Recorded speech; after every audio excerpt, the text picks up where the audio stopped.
Hey, welcome to Coco's Corner. This is the huge one, Dave Coco from Kocosports.com, KOCOsports.com, where the world comes to kick ass, where you're home for combat sports, and where it's okay to be a passionate fan. This is our Impact Wrestling review, and man, anyone that didn't, 2 shows in a row. I hope this continues. I'm really worried because the rest of the shows will be in the can, but as far as the pay-per-view goes, I consider it a win, and as far as this Impact goes, I consider it a win. 2 wins in a row. Maybe you agree, maybe you disagree, but I thought this was by far one of the best Impacts in a really long time. And I hope it's 2 shows in a row. TNA is very inconsistent. TNA has been busting our balls. And besides the loyalists who think TNA did everything absolutely fantastic all the time, most people have given up on this product. But I can tell you, the pay-per-view, Slammiversary, was worth watching, was worth the money, and this was a great, way back. A lot of people have different mixed opinions on it, but hey, I thought it was great, and the first hour was beyond. MVP starts off, starts off with a promo. That leads into an Eric Young versus Kenny King match. Let it be known, even though this was a great show, there are mistakes. And Kenny King is being booked as the biggest fucking bitch ever. Ever. I had complaints about Kenny King and the Order from last week's Impact show. I thought Kenny King could be a star. I thought they thought highly of Kenny King. No. Kenny King is pretty much the fucking joke of Impact right now. He gets bitched out more times than not, and he's too talented for that shit. Too talented. Well, of course, Kenny King, who's now obviously playing the part of Glass Joe, doesn't get the fucking win. Eric Young gets the win, and that pisses off MVP. So MVP just says, hey, you know what? We're going to fucking have another match later tonight. All right, so bam, he'll go against Lashley, and then there's a storyline with the referees. Last night, Impact has 2 shows in a row. Not 2 weeks. Let's not get ridiculous. 2 shows in a row. The pay-per-view was good. This was good. They have another fucking referee storyline. They had a referee storyline last night that fucking ruined the Divas match. Well, they're like, you know what? We ruined the Divas match. Why not ruin another fucking match? Dude, he fires Earl Hebner, and there's a storyline with referees. I'm gonna recap where this feud is going, where this feud has been, my view on this feud throughout. You ready? 12 weeks from now, I'll tell you what I think of the feud between the referees and referee storylines. You ready? Every referee storyline ever. Who gives a shit? Who gives a shit? All right? You have a great show, a great first hour. We don't give a fuck about the referees. There's not one part where I'm like, wow, how's Earl Hebner going to feed his kids? Not once. Not once did I give a fuck. The referees should be background characters at best. There is no friggin' way, none whatsoever, that they should be doing this. All right, let's focus here. So, yeah, there's a referee storyline. Who gives a shit? The second match is a triple threat World Tag Team Championship match. You have Austin Aries and Samoa Joe, the greatest wrestlers that Impact absolutely hates. I think that's actually their team name. Great wrestlers the company hates. It's going to go swell on a shirt. Well, they go against the Wolves, and you're like, fuck yeah, Ring of fucking Honor, baby. This is what wrestling's about. Dun, dun, dun, dun! Willow and Abyss. But not so fast, my fellow friends. I hate Jeff Hardy. I want you to know, I hate Jeff Hardy. I was in the room in North Carolina with fat baby Hardy, waiting for druggy Hardy to be born. And Miss Hardy says, what the fuck is this stranger doing in here? And I'm like, I hate your fucking son. And that's it. I've hated him since fucking birth. I've always hated Jeff Hardy. I don't give a fuck if he was in the WWE, in fucking North Carolina, Indie Wrestling Spectacular. I don't give a fuck if he was on the Hardys and Ice. I don't give a fuck if he's in Ring of Honor. TNA, I've always hated fucking Jeff Hardy. With that said, them and Abyss seemed like a pretty good tag team. And I was impressed. I thought for sure, if you told me Austin Aries and Samoa Joe, let's use the real tag team name, great wrestlers that the company hates versus the Wolves, and you added Willow and Abyss, I'd be like, go fuck yourself. Go fuck yourself. Go fuck your mother. Fuck Dixie Carter. Fuck Jeff Hardy. Fuck Jeff Hardy's mother. Fuck Matt Hardy. Fuck Dan Hardy. Fuck them all. That's how I'd be. But no, I was fucking impressed. Willow and Abyss, through their fucking two shitty, over-the-top gimmicks that go together well, you know, and I was shocked. I was shocked by this match. This match was amazing. Willow and Abyss did not slow it down. They did not subtract from it. It was a great match. It was really good, and I think Willow and Abyss, I know they're bringing back Fat Hardy. Forget that. Just go with Willow and Abyss, you know? And I know what? I do, like I made it clear, I hated Jeff Hardy since the day he came out of Mama Hardy's vagina. But let it be known, he's doing the right fucking thing. He's helping Abyss get over. He's helping the tag teams. He's the one taking the pins. He's the one putting over Magnus. I don't know. I have to fucking question everything I believe in. For a good 48 plus hours, Jeff Hardy has been on my good side. Maybe I'm going soft in my old age. Maybe I've been punched in the head too many times. I don't know the situation. What's going on? It feels funny. It feels funny. But there's a gay joke in there somewhere. But I can't believe it. I thought Willow added to the match. I thought Abyss added to the match. I thought Willow for the last couple weeks has been doing the right thing. Well, Willow does take the pin, and the Wolves win it, keep the titles. Not win the titles, but keep the titles. So I thought it was really good. Backstage, MVP, they're doing this storyline where they're kicking everybody out for the Bobby Lashley match. They're like, all right, we're going to kick everyone out. So slowly but surely they're kicking people out. The American Wolves are like, you're going to kick us out? I'm like, no, you have another match. And then after they leave, they're like, we're going to kick them out. All backstage story crap, not that good. Now we have the so-called pipe bomb. The confrontation between Dixie Carter and Tommy Dreamer. I'm going to steal a quote from one of our viewers because it fucking hit a home run. It might be offended. If you're a PC guy, if you're one of those guys like, the Washington Redskins offended me, this comment might offend you, but it made me fucking giggle like a schoolgirl. Tommy Dreamer's pipe bomb was like CM Punk's if CM Punk had a vagina. Oh, so many people are probably offended, but I fucking giggled at it. Yeah, they tried to do this pipe bomb. Dixie Carter cut this promo. Don't know who Tommy Dreamer is. The Pennsylvania crowd was amazing. Give yourself a Barrett Horowitz Pennsylvania crowd. They cheered for House of Hardcore. They cheered for Tommy Dreamer. And I enjoyed it a lot. So Tommy Dreamer goes out there and, yeah, just cuts this promo, but like it's like the opposite of the pipe bomb. It's like that nice guy pipe bomb. It's like, remember when you were a fan? Wrestling should matter. And he's cutting this really soft, fucking dramatic bullshit, and Dixie looks like she's selling it. First time ever, she looks like she could be an actress, and she kicks Tommy Dreamer in the cahoots. Now, everyone, is like, wow, that was a great storyline. Not so fast, my fellow friend. It makes Tommy Dreamer look like a bitch, and on top of that, where is the payoff? Every time you say, this is a great storyline, question where the payoff is. Is Dixie ever going through a table? And if she does, only Ray's going to do it. If she never goes through a table, this is a horrible thing. But where is Tommy Dreamer going to get his revenge? How is Tommy Dreamer going to get his revenge? Is he going to smack Dixie Carter? Is he going to hurt her? So, to me, it seems like Dixie Carter is hurting her company more than she thinks.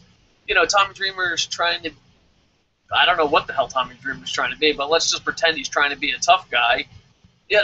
He just got kicked in the nuts, and how is he going to get his revenge? I just think that's so stupid, and maybe she goes to a table, but I don't know. To me, it bothers me because she's never done a spot. She's never done anything. So, like, my whole thing is, if you're a woman in a storyline with a man, and at the end you're not going to fight, or at least do a spot, it's a worthless fucking storyline. It just makes people look bad. Now, if you are going to do something, there have been women that have done some amazing things in wrestling. We'll talk about that later when it comes out to the knockouts. If you're going to be a woman who does amazing things, then more props to you being in all the storylines you want. You know, even though I'm not a big fan of hers, Lita could be in any storyline with any guy because you know at the end of the day she's willing to take hers in a feud. Unlike a Stephanie McMahon, unlike a Dixie Carter so far. When is Dixie Carter going to get hers? Maybe in New York, but even then, let's say she goes through a table. She does this one spot, which they've been teasing forever. Let's say she goes through a table. That doesn't justify her running over the company over and over and over and over again. So to me, I don't like storylines like this because, well, where does it go? Where, how? I don't get it. If it was Lita doing it, oh, fine, I'd be on board. If it was, a woman like Luna Vachon, oh, I'm on board. But your Dixie Carter, have she ever took a bump? Has she ever done anything? I just think you're just taking advantage of your shit. And not only that, but it's a bad example to set for younger females. Why, Stephanie McMahon does this be a star. I know Dixie doesn't, but, well, it's a horrible example because they're going to watch you on television and, yeah, you'd be like, oh, it's just a character. Yeah, but the character never gets hers. So I find it to be interesting where this storyline is going, but most likely it's going nowhere. Yeah, so there you go. And next match, they had the Wolves versus Magnus and Bram. It ended when Magnus and Bram kind of had control, and then they just used chairs for fucking what seemed to be like no reason whatsoever, and you're just like, oh, this is fucking stupid. What is this, NXT? What is this fucking, wow. Why is it that, hey, I'm going for the titles, I'm going to hit you with the chair and be disqualified? That makes fucking sense. Not so fast, my friend. TNA actually did something for the first time ever. They fucking saw, like, wow, this doesn't make sense. Let's just put in one little segment that they hit a fucking home run with. The post-match segment was a fucking home run. One, you're like, well, why would they just throw away the tag team titles? Bam! Because they're backstage. We didn't throw away anything. We didn't run from a fight. We got paid.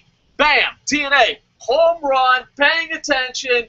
Bam! And then, not only that, but then Willow and Abyss came and started beating the hell out of each other. And they left the camera. They just, left. They're like, oh, my God! Gone. I've been begging WWE and TNA to do this. The backstage segment brawls go on too long. Oh my God, they're beating the shit out of each other. Cut the camera off. Makes it look 100 times more real. And that's what you're in for.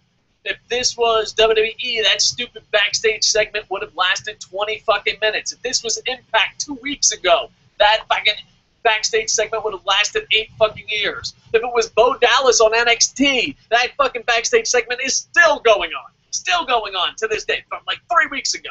3 weeks ago, NXT segment, still going on today. So, to me, congratulations. You made something horrible into something good. Give yourself a Barry Horowitz a slow clap. Terrell is back. Taryn Terrell is back, so everyone goes crazy with that. She goes to the ring.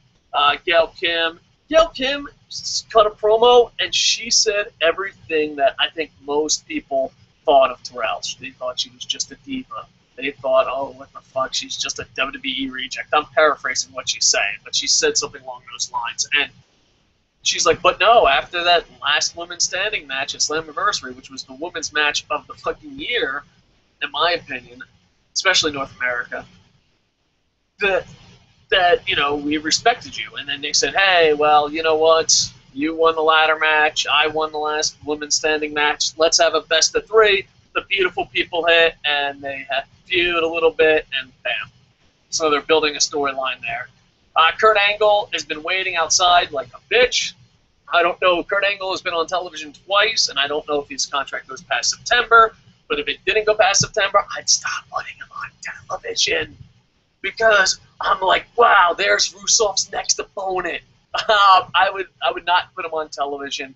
But not only do they put him on television, does he have a TNA contract past September? Who fucking knows?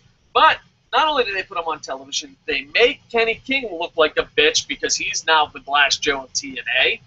But wait, not so fast, my fellow friend. He is injured and pumps out MVP and your I won't give a spoiler, but you pretty much know. Your future champion, Bobby Lashley. So, Kenny King, part of the fucking three-man team, getting punked the fuck out. Everywhere. And Kenny King's just getting punked out. And Bobby Lashley just stands there staring straight ahead, and MVP blinks, and then security throws him out. TNA, if you did not get a goddamn contract with Kurt Angle, may Terry Funk have mercy on your soul for being the dumbest fucking company ever. Ever. He's injured. He can't fucking wrestle. Do you think this storyline brought in fucking ratings? No. Bad TNA. Bad TNA. We don't need to see Rusev's opponent. Unless, of course, you signed a contract. But if you did sign a contract, if I were you, I'd put that all over your fucking website so that we could fucking know that Kurt Angle's storyline is going somewhere. Alright, so there you go. And then the main event, they kicked out everybody, even for Jeremy Borash. They kicked out everybody, and it was Eric Young versus Bobby Lashley.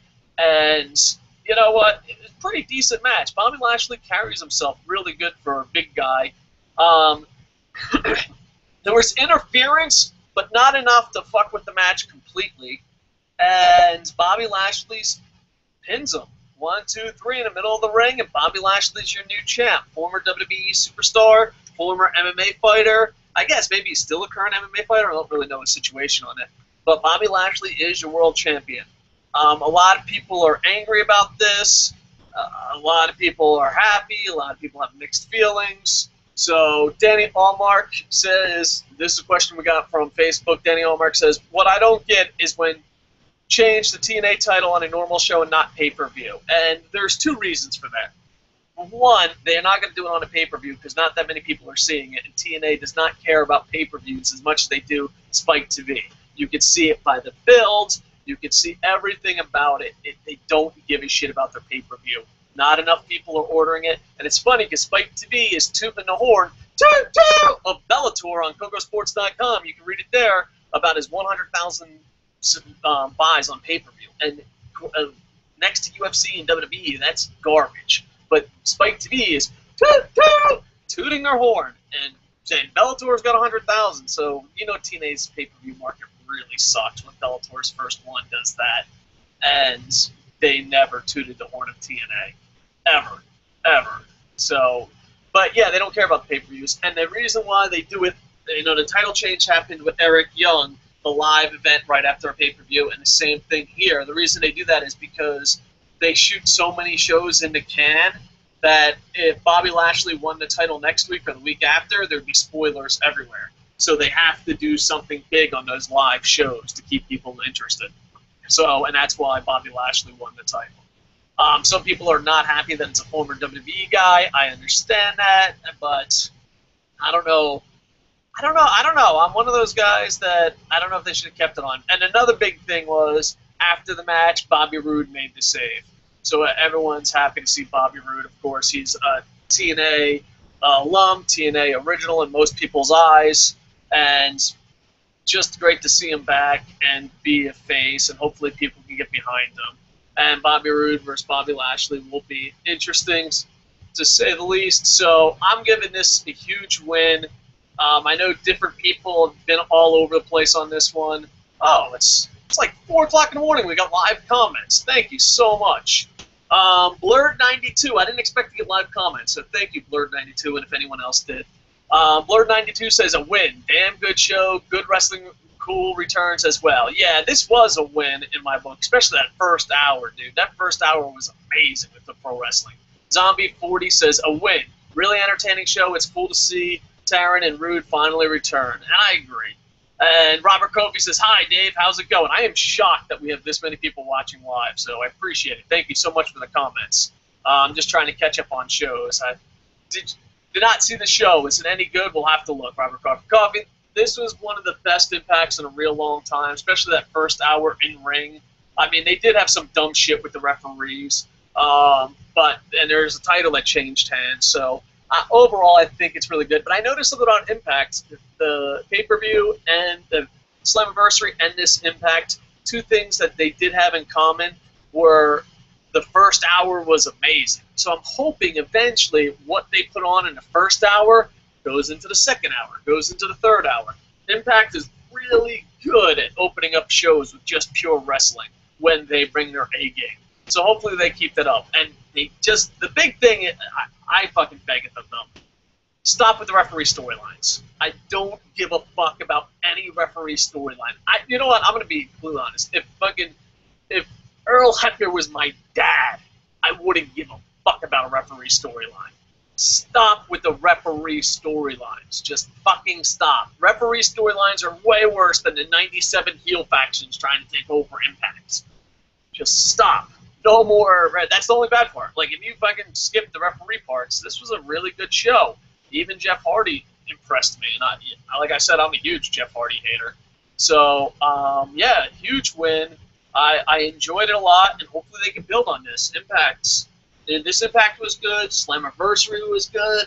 The build-up show was horrible, but let's go. Two in a row.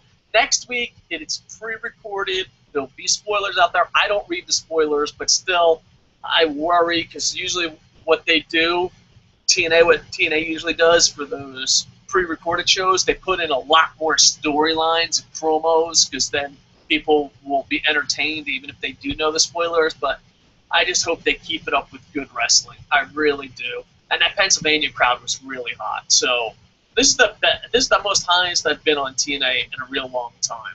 I really enjoyed it, and hopefully they keep it up. And I don't know, maybe they will. I don't know. Next week I'm really nervous, but 2 shows in a row. Slammiversary completely shocked me. This Impact shocked me. Some people are very angry about the Bobby Lashley situation, which I can kind of understand if you've been an old school TNA fan. I understand it. I've complained. But usually TNA fans haven't been TNA fans that long, so they don't even fucking know. But yeah, I could see it being a problem, but compared to what it was, it's nowhere near as big of a problem as it is now. All right, bam, bam, and we got a comment here. Boop. All right. Richard from Facebook says, amazing storyline, ripoff from WWE. Take title from Bearded Guy to give it to Shrimp Boat Captain from Forrest Gump. Amazing. Young loses title, same time frame Bryan does due to injury. Proves TNA can't run without WWE influence. And I know a lot of TNA fans are going to be mad at Richard, but you know what? After Copygate, you're going to have that for a very long time. There's going to be a lot of WWE fans that see it that way. And I don't think they're copying as much. I knew this problem was going to happen. I was like, because I was watching a match, I was like, man, I wonder if they're going to let Eric Young get rid of the title, because Eric Young didn't get over that much and killed the crowd at the pay-per-view. And in Pennsylvania, he was really over with the crowd. And I was like, yeah, it's a live show, the title might switch hands. I'm like, but if they do switch the hands, people like Richard on Facebook, people are going to bitch that they copied the idea and all that. But I still think it comes to Copygate. That Impact Wrestling where Eric Young won the title was bad. I even watched it a couple months later, and it was still bad, because Impact airs in Japan on G+, like 2-3 weeks later. So, I don't know. Hopefully they keep on putting on good shows, and maybe Copygate will go behind it. But as of now, I know a lot of wrestling fans are angry about that, not just Richard on Facebook. All right, we got one more YouTube comment.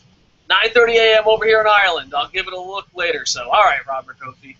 That's amazing. So I appreciate everyone who's watched live. I didn't think we were going to get any live viewers this late/early, depending on where you live, because I'm in Japan. So I really appreciate it. Just trying to catch up on the show. So I will be doing an NXT review within 24 to 48 hours, and also be doing a SmackDown review. Plus, me, Jerry, and Pablo, and Boom Boom, all that. We're going to try to come up with even a better schedule and more shows. So hopefully we just keep growing. For those who like, comment, and subscribe that are part of the Internet of Entry, we thank you. And Impact, trust me, I am a negative asshole, and I will turn on you in a fucking second when you suck. I'm not a loyalist at all. Even though I've been with you since day one, but when you sucked, you sucked.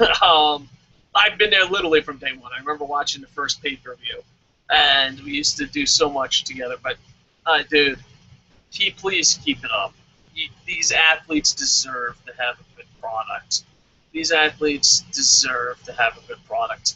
Another big thing going on in Impact, before I let you go, they're voting. I don't know where the official results are, They are voting for a 4-side or 6-sided ring. And I don't think it really makes a difference, 4 sides or 6 sides, as long as you put on good matches and put on good matches and good quality storylines. I don't think it matters. But 6-sided ring is when TNA was something special. That's when it was something different, and Hogan came and killed everything that was great about TNA. And now they're starting to get back on that path. And I know Austin Aries and EC3, a couple of wrestlers are bitching that, oh, it's going to hurt my body and shit. Austin Aries, you wrestled in Japan. Shut the fuck up. It's going to hurt my body. Yeah, fucking, didn't you wrestle in Pro Wrestling Noah? I'm pretty sure the wrestling ring is a solid cement block. But yeah, I don't think it'll make a difference. I'm voting 6 sides just because when they lost the 6-sided ring, and they lost more than just a ring. They lost their identity. They lost what made them original, unique, and became such a WWE ripoff. I would like to see the 6-sided ring, but besides the 6-sided ring, I'd like to see that way of thinking come back. I mean, it's crazy. AJ Styles, Christopher Daniels, Kazarian are out of fucking work. It just blows my mind sometimes with this company. But let's stick on the focus. I voted 6 sides. Hopefully it's a 6-sided ring. If it's a 4-sided ring because it makes the wrestlers feel comfortable, I don't really care about the 6-sided ring that much. Just when we lost the 6-sided ring, we lost everything. And that's why, for old school TNA wrestling fans, the 6-sided ring means more than just a fucking ring. It means more than just a ring. It was a way of life. It was different. It was the X Division. It was tag team wrestling at its fucking finest. Oh, man, I love TNA. I love TNA. I don't really love TNA Loyalist. I fucking despise TNA Loyalist, but I don't understand how you can become a hater of TNA by saying, I loved what it used to be. And then you're like, fuck you, you just like WWE. No, I like what TNA used to be. I can't wait. Oh, fuck you! And you're like, do you even know what TNA used to be? Oh, yeah. Where was the first show at? Who was the first champion? And it just fucking drives me crazy. It just drives me crazy because there's so many fucking loyalists that don't even know how good it used to be. Go back and watch old TNA. But before that, watch Slamversary 12 because it's pretty decent. Watch this one. This was a win. Down in the comments, please put win, loss, or tie. Go to Kocosports.com, KOCOsports.com. Jerry is busting his ass over there with David Cooey. Hopefully we make it a good enough site that we make it your regular combat sports site. And we are having big plans, big dreams, kids. So hopefully we just keep improving. And thank you for all those that like, comment, and subscribe. If you have some extra money, I know we've hit hard times. Hard times.